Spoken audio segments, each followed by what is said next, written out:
Morning students. आज हम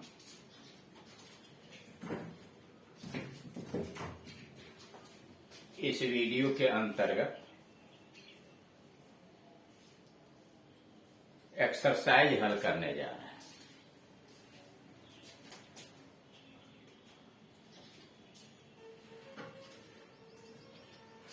इसके पहले वाले वीडियो के अंतर्गत भी हमने एक्सरसाइज हल किया था।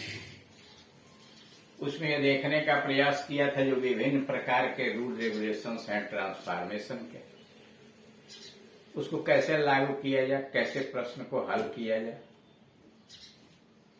उसी का अगला उदाहरण यहां दिया हुआ है, पार्ट 52 है। Rewrite the following sentences as indicated in the brackets without changing the meaning. कहा इन वाक्यों को दोबारा आप लिख दीजिए बगैर उनका अर्थ बदले। यानी वाक्य को परिवर्तित करना है लेकिन उसका अर्थ वही रहना चाहिए, यानी ट्रांसफॉर्म कर देना। It is a very fine picture, exclamatory sentence में बदल दें। कहा यह बहुत ही अच्छी तस्वीर है, सुंदर तस्वीर है। एक्सक्लेमेटरी में इसके लिए तरीका क्या आप बनाते हैं, हाउ और वाट से शुरू करते हैं।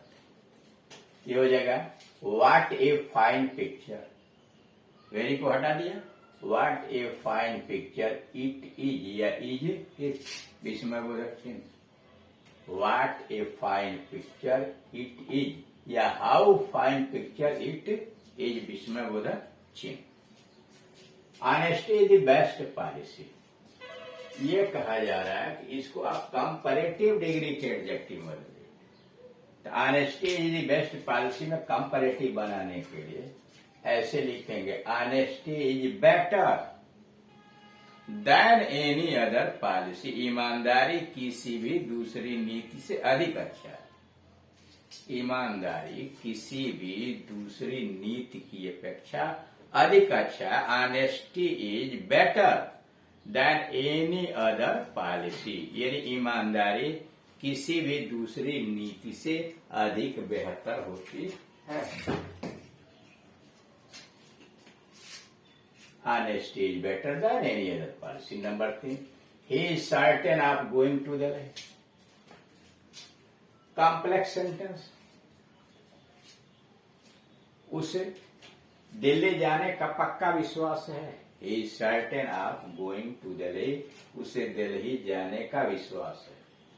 It is certain, complex sentence बनाना है, यानी क्रिया दो हो जानी चाहिए। It is certain that he will go to Delhi. It is certain that he will go to Delhi. दो क्रिया हो गए, निश्चित है कि वह दिल्ली जाएगा। It is certain that he will go to Delhi. उसके बाद है may I see this book, passive voice. Interrogative sentence है, पैसिव वॉइस से बनाना है may I see this book, क्या मैं इस किताब को देख सकता हूं। मैं जहां है वही रह जाए। ये ऑब्जेक्ट है दिस बुक, आगे कर लीजिए may this book be seen, be बढ़ा देंगे, मे भी कर देंगे।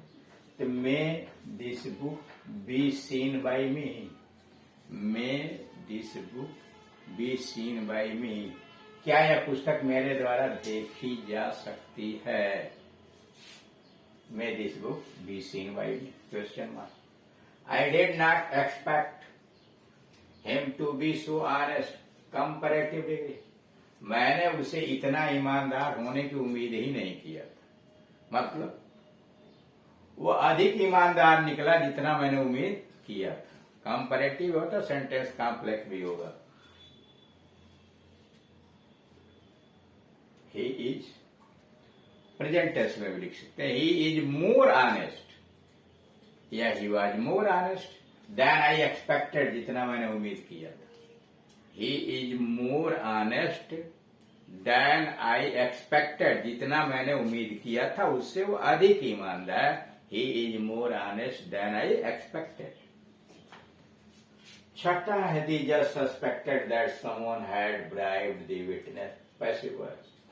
देखिए जब एक ही वाक्य के अंतर्गत कई उपवाक्य जुड़े हुए हों तो पैसिव वॉइस एक का ही बनाएंगे, सबका नहीं बनाएंगे, डबल पैसिव नहीं बनाते हैं। अब इसमें करेंगे क्या, केवल इतने बनाएंगे, the just suspected that that someone. अब यहां देख रहे हैं कि that someone had bribed the witness, ये ऑब्जेक्ट है। और जब ऑब्जेक्ट के स्थान पर कोई उपवाक्य आ जाता है या इन्फिनिटिव आ जाती है तो उस ऑब्जेक्ट को सब्जेक्ट नहीं बनाते, वहीं छोड़ देते हैं, अपनी तरफ से इट को ऑब्जेक्ट बना देते हैं। तो यहाँ इट को ऑब्जेक्ट हम बनाएंगे ऐसे, इट वॉज सस्पेक्टेड, संदेह किया गया, it was suspected by the जज, जज आगे चला जाएगा, it was suspected by the जज।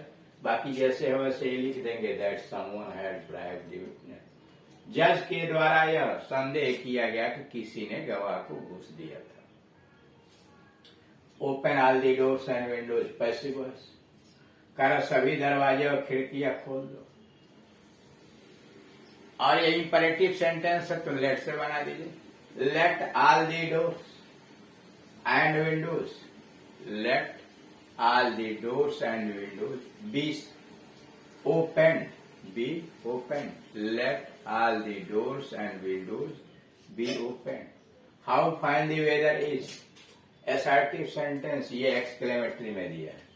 तो the weather is very fine, how को हटा के आगे वेरी लिख देंगे, the weather is very fine और फुल स्टॉप लगाएंगे, the weather is very fine.